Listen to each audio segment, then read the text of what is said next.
Hello everyone, Sint here with more Let's Make a Game Astral Collision, and I hope you've eaten, because today we're going to be talking a lot about food. But first, a couple of other things. I've been doing some, well, you know what, I have it on food, let's just start with food. There's another small thing that I think is important to talk about over here called quest planning. We'll get to that, but first let's talk about food. So, I should start just by discussing some of the impetus to things here. So I have a bunch of different ingredients, a bunch of different cooking ingredients. So things like carrots, fish. This is all derived from the icon set that comes default with RPG Maker MV, and a lot of different foods. Now, one of the things that I want to do with this game Astral Collision here, is I want to try to use as many of the icons as I reasonably can. I want to be thorough about using these icons. Why? I don't know. I felt like it. So a lot of these here, these purpley pinkish ones, magenta-y, are the crafting materials. So if you look up here, you'll see like Fang and Skull and Essence Fragment and a Darkness Orb and a Lightning Orb and Magisteel Ingot and Coral and stuff. These are all these magenta icons. I'm using these for my crafting materials. These are ingredients for cooking, except for this one. I use this one for finished meals, and I'm going to be using this icon right here. You can get bottled water that you cook with, but you're going to be able to get other things in bottles, like, I don't know, soft drinks, energy drinks, stuff like that. So there's going to be some vending machine stuff that's going to use this icon as well. But foods are basically all going to use these icons, and you can just eat the ingredients raw, or you can just eat a meal, or whatever. And so for this to make sense, there has to be a cooking system in the game. There is a cooking system that I made. I talked about it a little while back. The Adventurer's Kit has some different functions that it can do. Its base function that you get from the start, because the way that it works is you will unlock functions as you rank up in the Adventurers Guild, once I figure out what all of those are going to be. I know one of them, probably rank 4, is going to be the ability to salvage stuff yourself. It's going to be a salvage kit. So you will no longer need to go to an NPC to salvage, which I'm sure is going to be really nice for when you get off of Kendra and you don't want to have to go back to Kendra in order to salvage. But anyway, that's going to be coming up. But the base functionality of the Adventurer's Kit is cooking. So, cooking what? That was the question. That was indeed the question. So there's a couple of different things that I wanted to accomplish. First of all, the thing that I had implemented was fruit salad. I have modified this. It used to be +10 to all of your elemental attributes, but that's a terrible effect because it's incredibly potent in the very first levels, like to the point where it's absolutely ridiculous.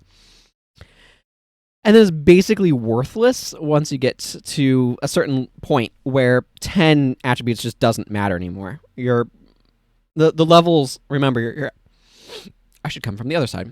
Your levels kind of go up exponentially in terms of your stats. So 10 is going to be really strong for a while.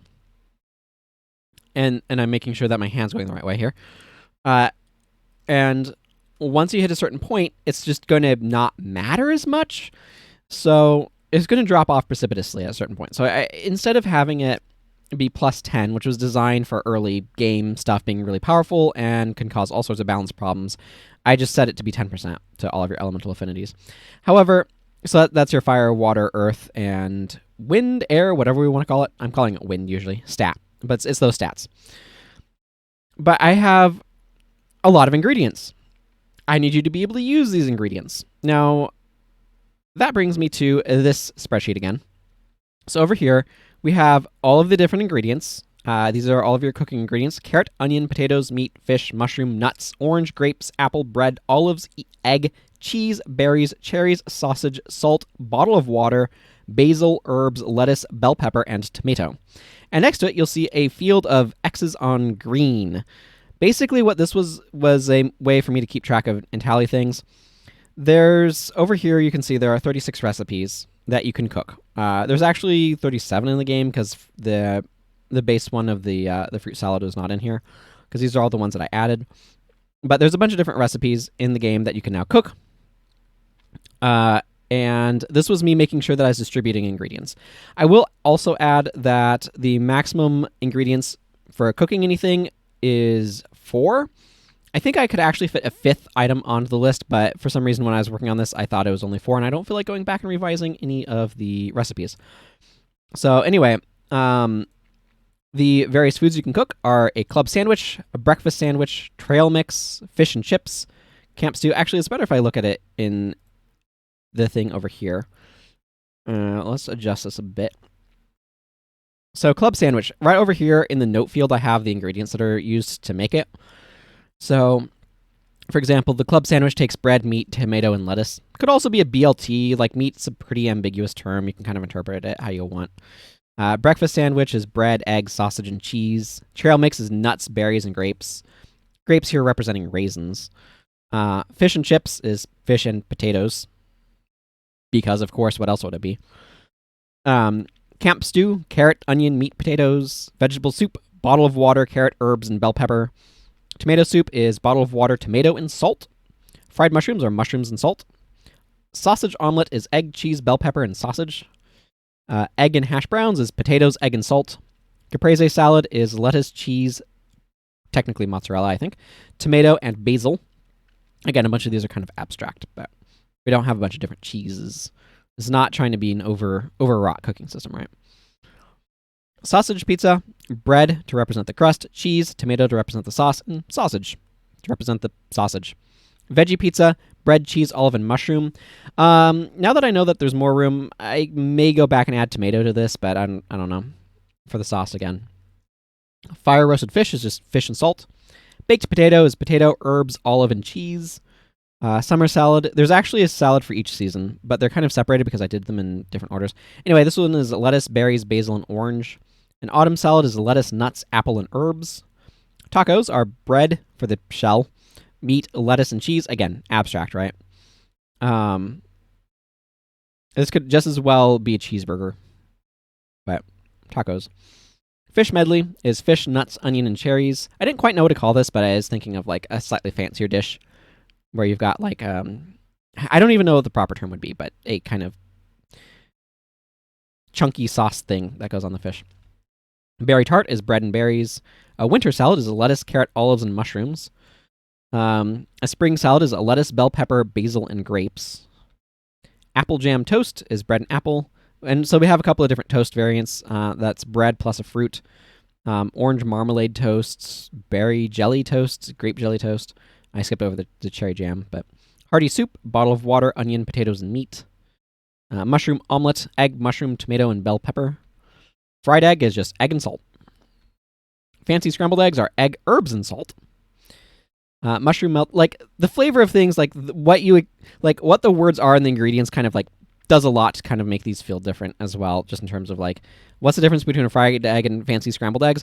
Well, when you read fancy scrambled eggs and you're like, oh, it has herbs in it, it's like, oh, that looks like a fancier thing. I can kind of picture like scrambled eggs with like bits of green herbs in it, flecks of it in it.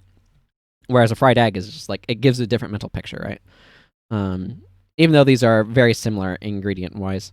Mushroom melt, so this is like a sandwich. Bread, mushroom, cheese, and onion. Sweet and sour stir fry, meat, orange, and apple. So this is the idea of like you've taken some fruit juices and you've kind of mixed them together and made a glaze over the meat. Dumpling, bread, meat, olive, and herbs. Blended juice, so this is like a V8 or something, I guess. Carrot, apple, orange, and bottle of water. Burger and fries is bread, meat, potatoes, and salt. So those are the different foods that I've added. Not all of them have functionality yet. All of the ones with asterisks next to them, I still need to figure out what they do. This is just going to be a process. It's probably a process that I'm going to be finishing over a period of time. I have figured out what the club sandwiches does, which is it increases your party's strength and dexterity stats by 20% each, and halves the chance of debuffs to those stats.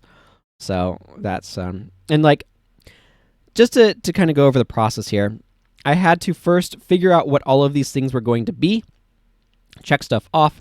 Then I had to like make all of the individual items. I had to make all of the states for them because, of course, they add a state.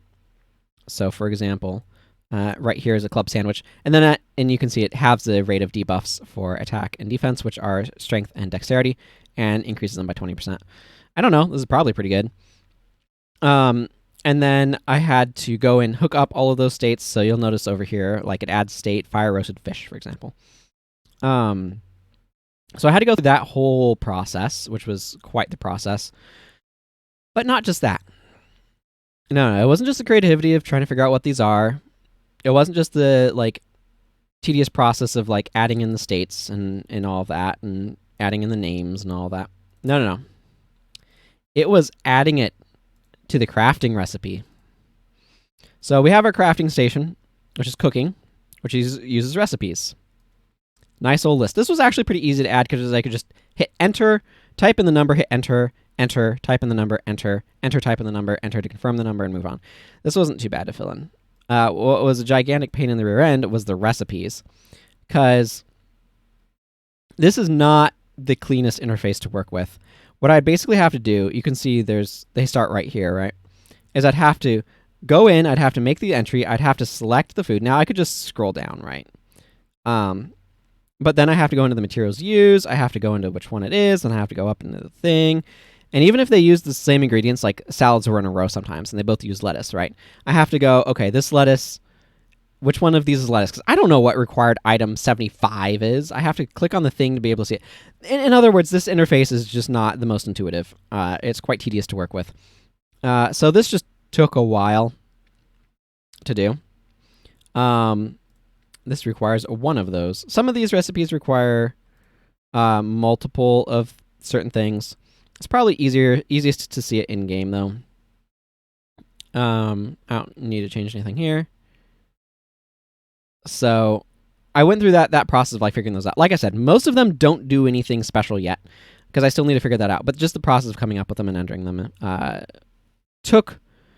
there's a lot of tedious like data entry busy work stuff that was involved in getting all that stuff hooked up. And now I'm in the interesting creative part of figuring out what they all do. So if we go in here, do what with it, cook, and you can see, like, this requires one of each. I could make a fruit salad, club sandwich, breakfast sandwich. This requires 2 things of nuts, but 1 thing each of grapes and berries. This requires 2 potatoes. Lots of your chips with your fish here. So tomato soup requires 2 tomatoes, for example. Fried mushrooms requires a lot of mushrooms. Lots of eggs. A lot of the recipes that require eggs require quite a few eggs. Cheese. The sausage pizza requires a lot of sausage. This is probably going to be pretty potent because it requires a pretty hefty amount of ingredients relative to other foods.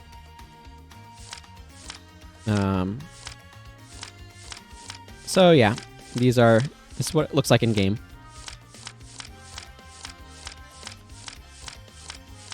And yeah, we get down to the burger and fries, and then we cycle back up to the top. So I don't know if it's worth it. I could potentially adjust some stuff to get all of the salads next to each other. I may do that at some point, but it's not a high priority. So here's the summer and autumn, winter and spring. They're separated by a few things.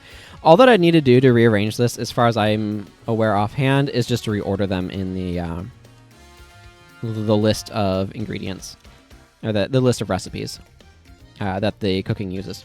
So anyway, that's what they look like in game. So that's one of the things I did.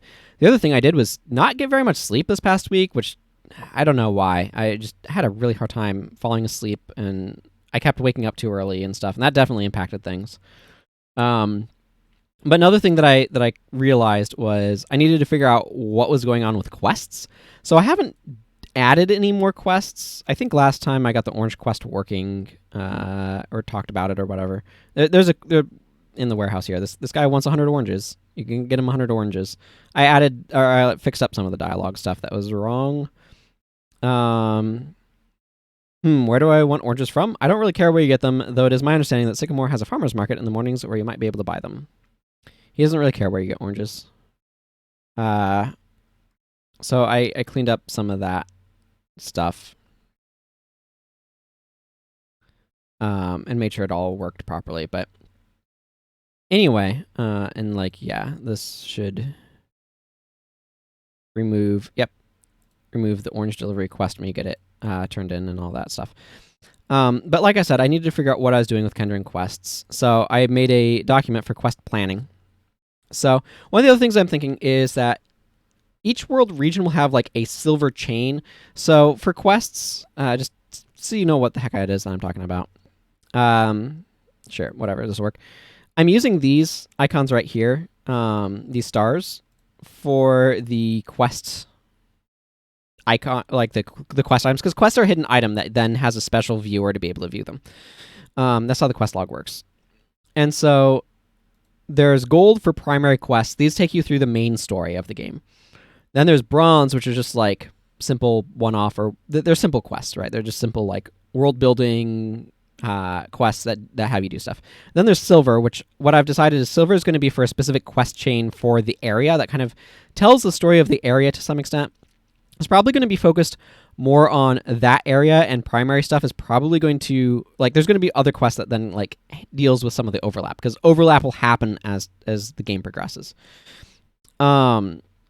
So anyway, the silver quest chain, the quest chain that's the silver star, is going to have to do with the Guildful Royalists, which, as a reminder for those of you who may have forgotten stuff from the lore things, or just didn't watch those because you weren't interested in hearing me read lore, which is fine. The Guildful Royalists is a secret faction in Kendra that wants to weaken the power of the Adventurers Guild, reestablish multiple guilds, and overall improve the strength of the crown. The king is kind of a secret member of the Guildful Royalists at this point. So the Guildful Royalists is what the silver chain has to do with. And it starts from the old lady who's the mayor of Caledon. So that would be this lady right here. She is the elder or mayor in charge of Caledon, overseeing it for the king. And she'll basically be like, hey, go get some royal knights. You're a new face. To help protect Caledon from monsters now that a bunch of adventurers are gone. That's basically the point. The king will direct you to the Adventurers Guild if you aren't yet a member. The idea is, part of the idea here is that players are going to be able to see this relatively early, because if we go back to Ziwaraldo, you leave right here, Caledon's right here. Chances that you go here first, pretty high. Not guaranteed, but certainly, but pretty high. So it's pretty high that players are going to be able to find this, be directed to the king over here in the palace, and go learn about the Adventurers Guild that way. But he's like, this is going to set off a thing where, and I haven't planned out the whole thing yet, but this is going to have to do with like investigating the Adventurers Guild and trying to find out the truth about it. So that's kind of what my general plans are that way currently. But I was also trying to think about, okay, what other things can I do for quests? So like one of the things I have as a note here is that for other areas other than Kendra, I can do kill a monster for info type quests, as long as I don't provide another way for the player to get it. Kendra provides another way for players to get data on enemies. So these sorts of quests don't work. There will probably be a quest from the king. Like you can basically, I can have quests to kill specific monsters. So like the dragon at the top of Iron Hill, there'll probably be a quest to kill that. You won't be able to do it until late game, but there'll probably be a quest to do it. It'll give you a ton of bounty slips, by the way, to beat the dragon.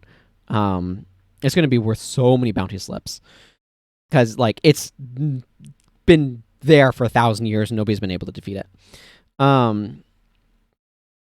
But like for the most part, like bounties, like I say here, general bounties are pretty sufficient for like killing monsters, right? So it's things like get supplies, such as the Oranges quest, parcel delivery, so like the thing with Kasdan, getting the package there, finding a missing person or item, or scouting a location. So these are kind of like the things that I'm like, okay, these feel like things that I can have you do for quests. So that's some of the stuff that I'm thinking about. We'll see what I end up implementing, but I had to specifically sit down. Like I had a thing where I was thinking about quest philosophy of like, what am I trying to accomplish with quests? What are quest categories? What sort of things can I reward you with? What sort of tasks can I give you? But I just wanted to like specifically think about Kendra. What are things that are happening in Kendra? How does this interact with stuff? And this just kind of organized my brain better. So that's kind of things there. That I think covers most of it for this week. Like I said, I spent a lot of my time on doing like that I had for working on this. doing food data entry in the crafting material system and filling stuff out in the items and stuff. It's the sort of thing that's really easy to just like show you, hey, this exists. It's another thing entirely to make it. So anyway, I thank you all for watching. Sometimes stuff goes a little bit slowly. That's okay. The important point is that you keep persisting. That's what's important. Things get done as long as you keep making a little bit of progress. If you keep making a little bit of progress, you can finish things eventually. This is going to be done eventually. I don't know how long it's going to be. Hopefully next week we'll have been able to have more get done in it. But for now, I was going to go ahead and wrap things up. So until next time, everyone, thank you all for watching. Take care, and goodbye.